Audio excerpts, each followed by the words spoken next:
avec mon papa. Tu l'aimes? Bonsoir les enfants, et bienvenue dans notre club d'histoire. Oui! Une histoire! Une histoire! Et ce soir, Monsieur Silver est venu rien que pour vous en raconter une. Quoi? Non mais, moi je suis pas là pour ça. Allez, monsieur, s'il vous plaît. Bon, d'accord. De toute façon, j'ai que ça à faire. Oui! Merci, monsieur. Oh, vous, hein? Bon. Du coup, il faut que je vous raconte une histoire. Et justement, je me rappelle de l'histoire que l'on me racontait lorsque j'étais plus jeune. Alors, cette histoire se déroule dans le lointain royaume de Stalaria. Tous les habitants se préparaient pour la nuit écarlate. Monsieur, c'est quoi la nuit écarlate? J'allais y venir. La nuit écarlate est la nuit la plus sombre de l'année dans ce royaume, car c'est lors de cette nuit que se produit l'éclipse lunaire annuelle. On raconte que cette éclipse générerait une source de pouvoir considérable et que c'est pour cette raison qu'il faut éclairer les rues des villes et villages, et ainsi empêcher le mal de grandir dans la pénombre. Mais rassurez-vous, tout cela ne sont que des légendes. La nuit écarlate est surtout la plus grande fête de tout le royaume.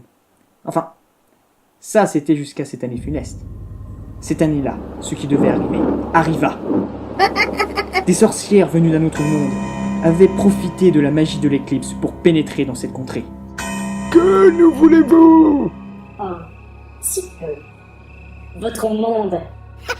Ces deux sorcières, la sorcière du Nord et la sorcière du Sud, avaient donc pour ambition d'envahir ce monde. Elles étaient très puissantes. Aussi, pour parvenir à leur fin, la plus vieille d'entre elles, la sorcière du Nord, réveilla les morts du royaume. Cela créa une panique générale. Mais ce n'était pas tout. La plus jeune, la sorcière du Sud, fit s'élever un gigantesque château démoniaque hors du sol.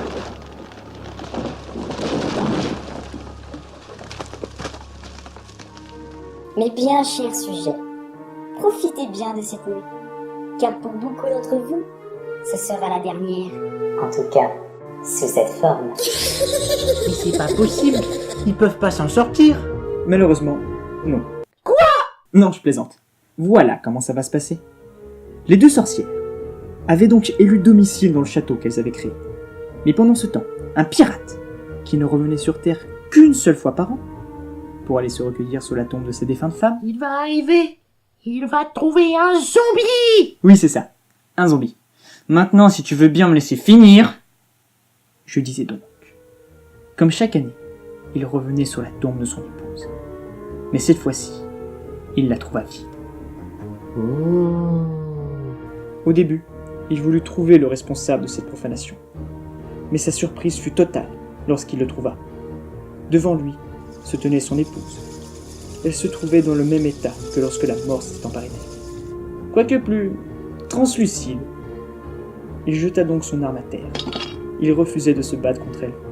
Malheureusement, ce sentiment de paix n'était pas réciproque. Et cette femme Banshee se jeta sur lui, prête à le tuer.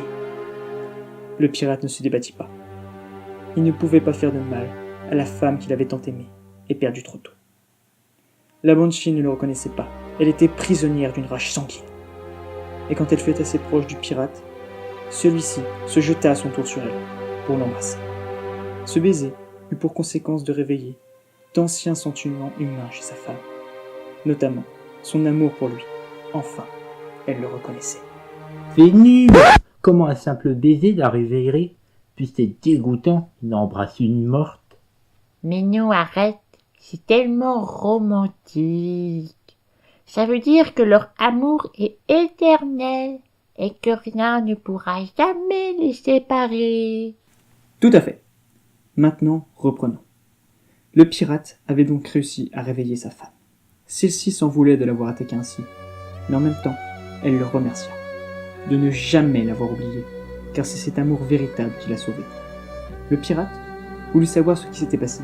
Comment avait-elle pu revenir d'entre les morts? Elle lui expliqua que c'étaient les sorcières qui l'avaient ramenée, elle et les autres à la vie, et qu'elle comptait sur eux pour envahir ce monde. Malheureusement, ce sortilège les faisait effroyablement souffrir. En entendant cela, le pirate voulut affronter les sorcières. Personne n'avait le droit de faire du mal à sa femme. Je pars les affronter. Personne n'a le droit de te réduire en esclavage. Attends, tu comptes pas y aller seul. Je viens avec toi. Et ne me dis pas de rester ici. Je risque quoi? La mort? Non mais c'est vrai quoi. Mais... Et c'est ainsi qu'ils partirent tous deux affronter les sorcières. La route serait remplie de dangers. La mort pouvait les toucher à n'importe quel moment. Ils le savaient, Va mais... plus vite, s'il te plaît. Eh bien, ça m'apprendra à être sympa. Nous deux amoureux arrivèrent donc à la lisière d'un bois. Là, une nouvelle épreuve se présenta à eux. Halte! Qui va là? Déclinez votre identité. Nous ne sommes que des voyageurs errants, perdus suite à tous ces événements. Il ment. Il est avec une morte vivante. Dommage. C'était pas mal comme gars. Non, ne faites pas ça. Quoi? Tu défends cet humain? Tu devrais nous obéir et nous aider à le détruire. Non. J'ai réussi à éteindre ce feu de rage et de haine qui était en moi. Désormais, je n'écouterai que moi-même. Comment as-tu fait pour t'échapper de leur emprise? L'amour, c'est l'amour qui m'a sauvé. Cela veut donc dire que l'on peut leur échapper. Lycaon, non.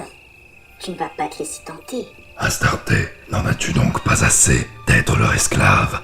N'en as-tu pas assez de souffrir? Si je ne faisais rien, c'est parce que je croyais que leur échapper était impossible. Mais aujourd'hui, je sais qu'il en est tout autre, et je donnerai tout pour retrouver ma vie d'avant.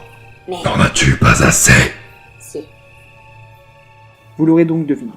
Lycaon et Astarté se rangèrent du côté de Silver le pirate et Dent de Lion, sa défunte femme. C'est pas un peu facile comme retournement? Si, mais si t'as une meilleure idée, vas-y, fais-toi plaisir. Non, c'est vrai, Hmm? c'en est pas. Voilà, je disais donc que nos héros peuvent désormais compter sur 2 nouveaux alliés de taille. En effet, étant des disciples très proches des sorcières, ils leur révélèrent leur plus grand point faible. Il s'agit d'un réveil. Ce dernier est en réalité la source des pouvoirs magiques des 2 sorcières. Cependant, cette trahison s'ébruita, et les 2 sorcières furent très vite au courant. Ce n'est pas possible. Personne ne peut se défaire de notre emprise. Et si en l'apprenant, d'autres voulaient faire de même? Apprenez, ma chère sœur, que personne ne me défie impunément. Ces idiots serviront l'exemple. Levez-vous, mes serviteurs, et servez-moi. Pourchassez ces individus qui osent nous défier, et ne me ramenez que leurs dépouilles. Quant à vous, ma sœur, vous savez quoi faire. Nous ne sortirons pas de ce bois. Les 2 sorcières avaient juré la perte de nos héros. Et pour ce faire, la sorcière du Nord leur envoya des citrouilles démoniaques, de redoutables créatures sanguinaires. Quant à la sorcière du Sud, elle pouvait faire en sorte que le bois bouge sans arrêt, empêchant nos héros de retrouver la sortie. Quel est ce son? Attention, citrouille! L'effet de surprise était total. Aucun ne s'attendait à cela. Ils se ruèrent donc dans le bois, espérant se mettre à l'abri. Mais là encore, une surprise les y attendait. Une fois entrés dans le bois, les arbres se mirent à bouger, comme pour les empêcher de retrouver la sortie. Mais nous n'en sortirons jamais. C'est le chemin pour bouger sans cesse. Mon odorat, lui, ne se trompe jamais. Je peux tous nous conduire au château des sorcières. Et Lycaon ne se trompa pas. Il put guider les autres à travers le bois, jusqu'au château des 2 sorcières. Mais là, rien n'était encore joué. C'est un château volant. Comment diable pouvons-nous faire pour y rentrer? Il y a un pont qui nous permettra de traverser. Mais pour cela, il faut déclencher son processus d'allumage. De quoi s'agit-il? D'un ancien système électrique, alliant magie et mécanique.